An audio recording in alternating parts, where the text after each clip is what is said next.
Alright, ladies and gentlemen, Fab's in the house. And today I stole the Spyderco Chaparral from my wife's collection. She gave me the permission to review this guy. This is a pretty cool knife, and as usual, we're gonna analyze the look, the sound, and the feel of this guy. First of all, let's just do a quick size comparison up against some other offerings from Spyderco. This is the Para 3, and this is the Paramilitary 2, so you can see, quite some substantial difference going on right there. This is up against the Spyderco Delica in a nice Damascus and titanium handle, and also another option from Spyderco. This is the Mech B, very tiny little knife, also from my wife's collection. And since I was stealing stuff from her, look at that. I also got the James brand, the County. And since I was there, I also snagged her Steelcraft Edition Todd Bag Knives Mini Glimpse. And why not? Since we're talking about gentleman's folder, you have your Chris Reeve Menandi right over here, and your Arno Bernard wrinkles to complete, the gentleman's folders. So there you have it. Now let's check out a little bit of the look of this guy, because this is a pretty interesting one. She loves it. I like it too. Probably for me it's a little bit on the small side, but for her it's just fantastic. This is a $140 knife, so it's not a cheap option, but it's packed with some pretty cool features. So Chaparral, first of all, is a shrub native to the western part of US, and the cool thing is that it's a perennial plant, which can survive when destroyed, and ideally, the idea of that is simply cool. So, this is an original design made in the Taichung factory right over here in Taiwan. And we are used to, pretty high quality from that factory. In fact, some of the coolest Spydercos are coming from there. This one has pretty nice lines overall. I like the harmony, that went into designing this one. It's pretty cool. The overall length when open is 6.375 inches, and when closed is 3.6 inches. So very compact and slim in the pocket. It's gonna disappear. The scales are made out of a carbon fiber, which has a pretty unique texture and finish and look. It's like this nicely weaved checkered pattern. Like, for example, you see, very different than this one. You see, this is a very, very different nature. This is probably cheaper than this one, but nonetheless, it's looking good. So I appreciate that. You also have a couple of stainless steel liners, which are beautifully flush with the scale. So great job that went on there. There is no skeletonization inside, just like a couple holes inside the liners, but not really much, going on. And also you have some nice chamfering all around. You see this little groove like milled out on both sides to give, your grip, like especially in this area, more comfort. So very, very nice. There is no inner chamfering over here, and there's no lanyard hole, surprisingly. You have a nice lock release relief cut out over here. You have your classic T8 screws for the pivot and T6 for the handle. Also T8 is going to be for the clip right over here. So overall, pretty easy disassembled for this guy. The screws are flush with the handle, so they're not protruding, which I always appreciate. The pocket clip is a wire clip. It's DLC coated. I think it's like painted black. So it's looking good, but with time and use, it's gonna chip out and it's gonna reveal its nature underneath. So just keep that in mind. overall, this clip is tip-up only. You cannot mount it on this side over here, but it's reversible. So you can put it on the presentation scale, and it's going to be fully ambidextrous because this is a lockback. So you lefties are going to be super happy with this. The blade length is 2.8 inches long. Material employed is a CTS XHP steel. So, it's not the best available, but it's also, no slouch. It's a pretty good one.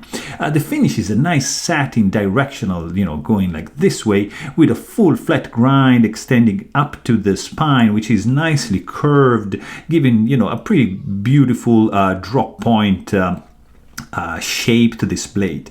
Only belly for the edge. There's no sharpening choil over here. Overall, the stock thickness is pretty thin. This is going to be an extremely good slicer. The thin tip, it's gonna be very, very good to slice, paper or fruit or, food. You're not gonna go batoning or do any heavy duty stuff with this blade, but nonetheless, it's gonna be a pretty damn good slicer. The grind symmetry is also spot on, as well as the edge symmetry. It's very, very nicely done. And the edge profile, it's also gonna be, all belly and all plain. There's no, there's no sharpening choil, but you have a finger choil over here with some jimping going on up and down. You have a pretty wide ricasso, which, reveals brand, steel, and location, factory location on this side. And, overall, you have this area here is very nicely designed. Like you have, place for your thumb, for your index if you want to choke it up, and this nice jimping, it's gonna feel safe in the end. I truly appreciate this design 100%. The thumb ramp especially, it's very, very beautiful. The spine is a little bit chamfered, not really crowned, but not sharp. You have some billboarding going on, which I'm not truly a fan of, but it's Spyderco, so it's gonna happen. When you open this guy, this is the sound it's gonna make. That's pretty nice. And it's a nice, loud and percussive clank. Very good, very solid, and also it's resounding with some authority in a way. So I appreciate that. When you close it, if you release it from here, you're gonna have the spring tension doing this work to, suck the blade in and make it hit the stop pin. Therefore, it's gonna give you a nice clang to the closing action. Or if you want to be more discreet, just do like this and nobody's gonna notice. The overall weight is 2.5 ounces, and in the hand, the feelings you're gonna get, it's overall fantastic, guys. I'm impressed from by this the ergos on this guy. I mean, these are very small knife for my hands, but feels great. Feels like you have much control, and there are not really any hot spots or sharp edges going on. The level of jimping is very good. It's gonna give you a nice grip to the overall cutting experience. You're not gonna really do any reverse grip. I don't see me doing any of that grip, but you can choke it up like that, or just a little bit more back and just like this. But this is going to be the preferred grip to employ with this guy. Overall, this feels solidly built. It's well built, guys. It's the fit and finish is spot on. In Taichung, they know their business. They know what they're doing. Look, for example, at this back here. It's 100% flush. You don't feel anything. This guy is perfectly executed. There's just a little bit of gap going on over here, but it's all right, because this guy needs some sort of radius, in order to do this movement. But you're not going to be able to feel any step. You only have just the tiniest gap right there, but here it's completely flush. Look at this. Very, very well done. Blade play is non-existent, so I am really impressed with the build quality of this guy.